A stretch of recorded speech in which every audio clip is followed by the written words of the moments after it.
அதற்கு முன்பாக பெரும்பான்மை என்ற அந்த மார்க்கை யாரெல்லாம் தாண்டி இருக்கிறார்கள் என்ற அந்த அடிப்படையில் நம்ம இந்த கிராபிக்ஸை பார்க்கிறோம். அந்த வகையில் இதுவரைக்கும் வந்திருக்கக்கூடிய அந்த 80 தொகுதிகளுக்கான முன்னிலை நிலவரத்தை பொறுத்த வரைக்கும் காங்கிரஸ் 53 தொகுதிகள் 46 பெரும்பான்மைக்கு தேவையான அந்த எண்ணிக்கை என்பது 46, காங்கிரஸ்க்கு 53 தொகுதிகளில் அந்த முன்னிலை என்பது கிடைத்திருக்கிறது. பாஜக 21 தொகுதிகளில் முன்னிலை வகிக்கிறார்கள். மற்றவர்களை பொறுத்த வரைக்கும் 6 தொகுதிகளில் முன்னிலை வகிக்கிறார்கள். கடந்த 3 சட்டமன்ற தேர்தல்களிலுமே தனி பெரும்பான்மை என்பது எந்த கட்சிக்கும் கிடைக்காமல் இருந்தது. ஆனால் தற்போது கிடைத்திருக்கக்கூடிய அந்த முதற்கட்ட அந்த முடிவுகளின் அடிப்படையில் பார்க்கும் பொழுது காங்கிரஸ் 55 தொகுதிகளில் முன்னிலை என்பது ஒரு சேஃபான ஒரு இடத்துல காங்கிரஸ் இருக்கு என்ற அடிப்படையிலான எண்ணிக்கை தான் இப்போ வந்திருக்கக்கூடிய அந்த நம்பர்ஸை நம்மளால பார்க்க முடியுது. ஸோ இதை நம்ம என்னவா பார்க்கணும் அப்படின்ற சில கேள்விகளும் எழுது. அதே மாதிரி மற்றவர்கள் 6 பேர் அவர்கள் முன்னிலை வைக்கிறதும் முக்கியமான ஒன்றாக இதில் நம்ம பார்க்கணும். இவர்களோட ரோல் பெருசா ஹரியானால இருக்குமா அப்படின்ற கேள்வி இருந்த நிலையில தான் காங்கிரஸ் ஏற்கனவே 46 அப்படின்ற அந்த மேஜிக் நம்பரை தாண்டி 55 என்ற அந்த எண்ணிக்கையில கம்ஃபர்டபுளா இருக்காங்க. ஆனாலும் இது ஒரு ரொம்ப முதற்கட்டத்தில் ரொம்ப இனிஷியல் ஸ்டேஜ்ல இருக்கக்கூடிய ஒரு நிலை என்றாலும் இந்த ட்ரெண்ட் அப்படியே தொடர்வதற்கும் வாய்ப்பு இருக்கிறது, மாறுவதற்கும் வாய்ப்பு இருக்கிறது. இது பற்றிய சில கேள்விகளை நாம் விருந்தினர்களிடம் கேட்கலாம். திரு ஜி கே நாகராஜ், இப்போ பிரிவினைவாதம் இந்த விஷயங்கள் எல்லாம் பேசப்பட்டது, அது தேர்தலில் பிரதிபலிச்சது என்ற கருத்தை நீங்க முதற்கட்டத்தில் உங்களோட பார்வையில வெளிப்படுத்தி இருந்தீங்க. ஆனா அந்த நான் ஜாட் அந்த வாக்குகளை கன்சாலிடேட் பண்றதுக்கான முயற்சிகள்ல பாஜக ஈடுபட்டிருந்தது. ஆனா இது எதுவுமே கை கொடுக்காததோட பிரதிபலிப்பாதான் இந்த முடிவுகளை பார்க்க வேண்டி இருக்கு அப்படின்னு சொல்றார் திரு பொன்ராஜ். உங்க பார்வை என்ன?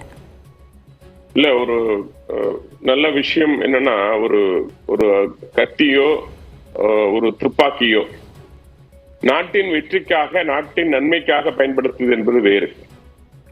அதே கத்தி அதே துப்பாக்கியை கொள்ளையடிக்க பயன்படுத்துவது என்பது வேறு.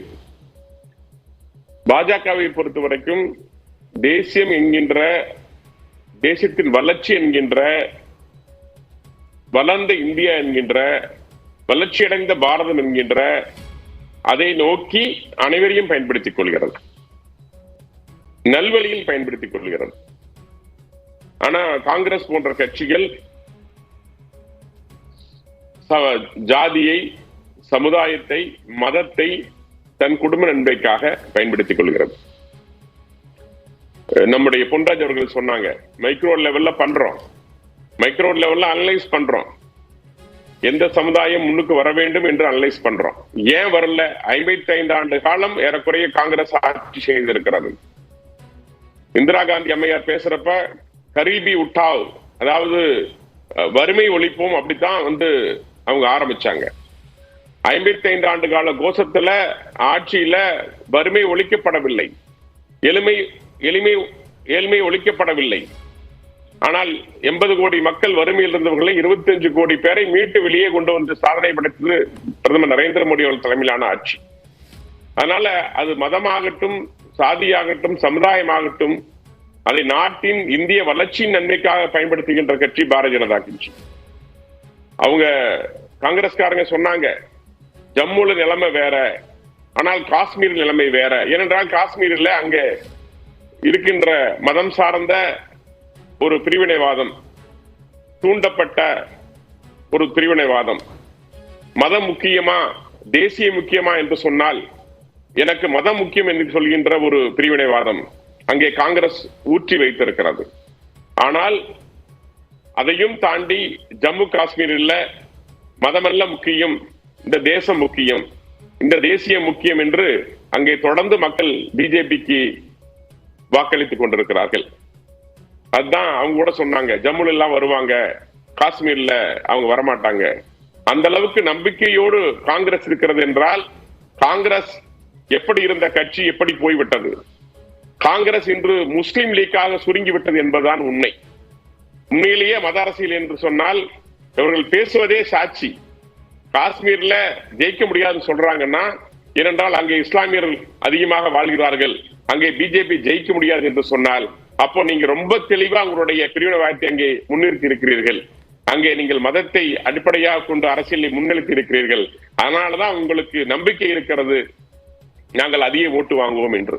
இல்ல சார், இப்போ ஜம்மு காஷ்மீர்ல இப்ப வந்திருக்க முடிவுகள் அடிப்படையில பார்க்கும்போதும் கூட 11 தொகுதிகள் வித்தியாசம் என்பது இருக்கிறது. இப்போ ஜம்முல எவ்வளோ, காஷ்மீர்ல எவ்வளோ அப்படின்ற வித்தியாசத்தை நம்ம சீக்கிரமாவே பார்க்கலாம். இப்போ வந்திருக்கக்கூடிய அந்த வித்தியாசம் என்பதும் கூட பாஜகவிற்கு சாதகமானதாக இல்லை. அப்போ நீங்க எடுத்த அந்த 370 திரும்ப பெறணும் என்ற அந்த முடிவையோ, ஜம்மு காஷ்மீரை மாநிலமாக அல்லாமல் யூனியன் பிரதேசமாக மாற்றணும் என்ற அந்த முடிவையோ மக்கள் ஏற்கல அப்படின்னு தானே பார்க்கணும். இல்லைங்க, அது எப்படி நீங்க கொண்டு போய் மக்கள்கிட்ட சேர்த்துறீங்கன்னு முக்கியம். உன்னுடைய கஷ்டத்திற்கு இவ்வளவு ஆண்டு காலம் ஆட்சி செய்தார்கள். அங்கே காங்கிரஸ் உடைய ஆட்சி இருந்தது, காங்கிரஸ் அங்கே ஆட்சி செய்து கொண்டிருந்தது. அதிலெல்லாம் தீராத வறுமை, கிடைக்காத வேலை வாய்ப்பு, இந்த ஆர்டிகல் 370 போட்டதால் உனக்கு கிடைக்காமல் போய்விட்டது என்கின்ற அந்த பொய் பிரச்சாரத்தை ஆழமாக நுழைக்கின்ற அந்த காங்கிரஸ், அதுதான் அதுக்கு தேசியத்தை பற்றி, தேசம் குறித்து கவலை இல்லைன்னு சொல்றேன். அப்ப பாஜக ஆழமா பிரச்சாரம் பண்ணலன்னு சொல்ல வரீங்களா? நாங்க ஆழமா பிரச்சாரம் முறைப்படி செய்யறோம். தேசிய நலன் குறித்து, தேசியத்துக்கு எது தேவை என்று தேசத்தையும் குடும்பத்தையும் ஒன்றாக இணைத்து சொல்றோம். ஆனால் அங்கே காங்கிரஸ் செய்வது தன் குடும்பத்துக்கு எது நன்மை, உன் குடும்பத்துக்கு எது நன்மை என்கின்ற அந்த அறியா மக்களிடையே சென்று உன்னுடைய கஷ்டத்துக்கெல்லாம் இதுதான் காரணம் என்று தவறான பிரச்சனை முன்னெடுக்கிறது. அதில் சில சமயம் மக்கள் ஏமாற்றப்படுகிறார்கள். ஏன்னா ஒரு சாதாரணமான அரசியல்வாதிக்கும் அரசியல் சார்ந்தவருக்கும் உள்ள அறிவு அன்றாடம் காட்சிகளுக்கு இருப்பதில்லை. அதைத்தான் காங்கிரஸ் தொடர்ந்து செய்து கொண்டிருந்தது. வறுமையை ஒழிக்காமல் மக்களை ஓட்டு வங்கியாக வைத்திருந்தது. அதிலிருந்து மீட்டுக் கொண்டு வருகின்ற பணியை பாஜக செய்து கொண்டிருக்கிறது. அந்த சமயத்தில் இருக்கின்ற சில தனக்கு சாதங்களை பயன்படுத்திக் கொண்டுதான் காங்கிரஸ் பொய் பிரச்சாரத்தை முன்னெடுக்கிறது என்பது உண்மை. அதனால நிச்சயமாக ஹரியானா மக்கள் ஒருவேளை காங்கிரஸ் அங்கே வெற்றி பெற்று விட்டால் கடந்த 10 ஆண்டுகளிலே எப்படி இருந்தது, இப்ப நீங்க காங்கிரஸ் ஆட்சின்ற பல மாநிலங்களுடைய நிலைமை இன்னைக்கு தெரியும். இலவசத்தின் மூலமாக கடனை வாங்கி கொண்டு நடத்துகின்ற ஆட்சி, அடிப்படை வசதி இல்லாத ஆட்சி. பின்னர் போகலாம் திரு ஜி.கே. நாகராஜ். இப்போ காங்கிரஸ் மற்ற மாநிலங்கள் இருக்கிற நிலைமை தெரியும் உங்களுக்கு. இன்னைக்கு தெலுங்கானாவை எடுத்துக்கங்க, எந்த நிலைமை டெய்லியும் 250 கோடி கடன் வாங்கின்ற நிலைமைக்கு தான் அந்த மாநிலம் இருக்கிறது. ஆனால் அதையெல்லாம் தாண்டி வளர்ச்சியடைந்த குஜராத் போன்று, வளர்ச்சி பெற்று வருகின்ற உத்தரப்பிரதேசம் போன்று மாற வேண்டும் என்பதுதான் ஆசை. ஏன்னா இந்தியா என்கிறது அனைத்தையும் ஒருங்கிணைந்த மாநிலங்கள். மக்களவை தேர்தலையும் உத்தரப்பிரதேசத்திலையும் பாஜக விரும்பிய எண்ணிக்கை வரல அப்படின்றதையும் நம்ம கவனிக்க வேண்டியிருக்கு. 1 லட்சம் ரூபாய் ஒரு பெண்மணிக்கு தருவேன் என்று சொல்லியது காங்கிரஸ். சரி சரி, இது எந்த வகை? திரும்ப வரேன் திரு ஜி.கே. நாகராஜ். தொடர்ந்து திரு சிவப்பிரியன், இப்போ வந்திருக்க நம்பர்ஸ் நம்ம பார்க்குறோம். ஹரியானாவில் இருக்கிற நம்பர்ஸ், இந்த ஜாட், நான் ஜாட், ஓபிசி அப்படின்றத தாண்டி அர்பன் ரூரல் அப்படின்னு எடுத்துக்கிட்டாலும் இது 2019 எண்ணிக்கையை பார்க்குறோம். 26 தொகுதிகளில் பாஜக தான் ஆதிக்கம் செலுத்தியிருக்காங்க 2019. அது இப்போ என்னவா மாறி இருக்கு அப்படின்னு பார்க்கும்போது அது பாஜகவிற்கு சாதகமாக இல்லாத ஒரு சூழ்நிலையை தான் பார்க்க முடியுது. இப்போ வரைக்கும் வந்திருக்க அந்த எண்ணிக்கையை காங்கிரஸ் 4 இடங்கள்லையும், மற்றவர்கள் 3 இடங்கள்லையும், பாஜக 2 இடங்கள்லையும் தான் முன்னிலை வைக்கிறாங்க அப்படின்ற இந்த நம்பர் முதற்கட்டமாக இப்போ வரைக்கும் கிடைச்சிருக்க அந்த முடிவுகளில் வந்திருக்கு. ஸோ ஒரு இந்த ஃபேக்டர்ஸ் எல்லாம் தாண்டி அந்த ஆன்டி இன்கும்பன்சி அப்படின்ற அடிப்படையில் தான் இந்த முடிவுகள் இருக்கா? மல்யுத்த வீரர்களோட போராட்டம், விவசாயிகளோட போராட்டம், இதனோட எதிரொலியாகத்தான் இந்த எண்ணிக்கை நம்ம பார்க்கணுமா? இல்லை, இது விவசாயிகள போராட்டம், மல்யுத்த வீரர்களினுடைய போராட்டம்லாம் ஒரு அவுட்டர் சர்ஃபேஸில் வச்சுக்கிட்டா கூட பொன்ராஜ் சார் சொன்ன மாதிரி இன்னர் சர்ஃபேஸில் நிறைய விஷயங்கள் இருக்குது. அங்கே வந்து ஜாப்லெஸ்னஸ் வந்து வேலையின்மை வந்து ஹரியானாவில் மிகப்பெரிய ஒரு விஷயம். வருடத்துக்கு 2 லட்சம் ஜாப்ஸ் கிரியேட் பண்ணுவேன்னு சொன்னவங்க மொத்தமாகவே 2 லட்சம் ஜாப்ஸ் தான் கிரியேட் பண்ணியிருக்காங்க இந்த 10 வருஷத்தில். ஸோ அந்த பிரச்சனைலாம் இருக்குது. அவர் சொன்ன மாதிரி நேஷ்னல் ஆவரேஜை விட டபுள் இருக்குது ஹரியானாவில். ஹரியானா மாநிலத்தை பொறுத்த வரைக்கும் அங்கே வந்து என்ன ஆகுதுன்னா, ஹரியானாவில் படித்தவங்க ஹரியானாவில் வேலை செய்ய முடியாமல் வெளி மாநிலங்களுக்கு போக வேண்டிய அந்த சூழ்நிலை இருக்குது. ஹரியானா வந்து ஒரு முற்றிலுமாக ஒரு அக்ரேரியன் ஸ்டேட் மட்டும் இல்லை. பொன்ராஜ் சார் சொன்ன மாதிரி ஃபரிதாபாத் இருக்குது, குருகிராம் இருக்குது, குருகாவ் என்று சொல்லப்படுகின்ற குருகிராம். இந்த ரெண்டுமே வந்து மிகப்பெரிய இண்டஸ்ட்ரியல் ஹப்ஸு. ஸோ அப்போயும் அங்கேயும் அவங்களுக்கு வேலை கிடைக்கலன்னா அங்கே அவங்க எங்கே போவாங்க, வெளிநாட்டுக்கு போகிறாங்களா அப்படிங்கிற பிரச்சனை. அந்த ஜாப்லெஸ்னஸ் வந்து ஒரு மிகப்பெரிய இஷ்யூ. அர்பன் ஓட்டர்ஸ் எல்லாருமே பிஜேபிக்கு போவாங்க அப்படிங்கிற மித்து வந்து லோக்சபாலே உடைச்சாச்சு. நீங்கள் வந்து உத்தரப்பிரதேஷ்லேயே எடுத்துக்கிட்டிங்கன்னா செமி அர்பன் ஏரியாஸ்லாம் மிகப்பெரிய வெற்றியை வந்து சமாஜ்வாதி பார்ட்டியும் காங்கிரஸும் பெற்றிருக்கிறது. ஸோ அதனால் வந்து அந்த அர்பன் ஓட்டர்ஸ் வந்து பிஜேபி கிட்டேருந்து ஹரியானாவில் மூவ் ஆகுறாங்க அப்படிங்கிறது தான் இந்த ரிசல்ட்டும் சொல்லுது. இதை வந்து நீங்கள் வந்து இந்த ஒரு எலெக்ஷன் ரிசல்ட்டாக மட்டும் எடுத்துக்கூடாது. 2019 அவங்களுக்கு பின்னடைவு தானே இருந்தது. ஒரு கூட்டணி ஆட்சி தான் அவங்களால அமைக்க முடிஞ்சுது.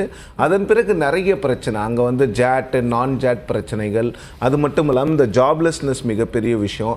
இன்னொன்று, இந்த விவசாயிகளை பொறுத்த வரைக்கும் இத்தனை ப்ராடக்ட்ஸ்க்கு நாங்கள் எம்எஸ்பி கொடுப்போம்னு சொன்னாங்க, மினிமம் சப்போர்ட் குறைந்தபட்ச ஆதார விலை, அதெல்லாம் எதுவுமே பிஜேபி பண்ணலைங்கிறதும் ஃபார்மர்ஸ் கிட்டேருந்து வரக்கூடிய மிகப்பெரிய கம்ப்ளைண்ட்டாக இருக்குது. அதன் பிறகு வந்து இப்போ நாகராஜ் சார் சொன்ன மாதிரி இந்த ஃபார்மர்ஸோட ப்ரொட்டஸ்ட் எல்லாம் காங்கிரஸ் யூஸ் பண்ணுறாங்க. காங்கிரஸ் அதை வந்து வாக்குகளுக்காக யூஸ் பண்ணாலும் கூட பிஜேபி எம்பிஸ் 2-3 பேர் என்ன பண்ணாங்க, குறிப்பாக கங்கனா ரணாவத் வந்து போராடுபவர்களை எல்லாம் காலிஸ்தானின்னு சொல்கிறது, போராடுபவர்களை எல்லாம் தீவிரவாதிகள் என்று சொல்வது, இதெல்லாம் மக்கள் ரொம்ப நாள் ரசிக்க மாட்டாங்க. பிரிவினைவாதத்தை காங்கிரஸ் வந்து மக்களிடம் கொண்டு செல்கிறாருன்னு நாகராஜ் சார் சொன்னார். ஜம்மு அண்ட் காஷ்மீரில் போயிட்டு இங்கே இவங்க ஜெயிக்கிறது, இங்கே அதாவது பிடிபியோ இல்லை ஜேஎன்கே நேஷனல் கான்ஃபரன்ஸோ காங்கிரஸோ ஜெயிச்சிட்டா இங்கே யாருக்கும் சந்தோஷம் இல்லை, பார்டருக்கு வெளியில் இருக்கிறவங்களுக்கு சந்தோஷம்னு சொல்கிறது பிரிவினைவாதம் கிடையாதா?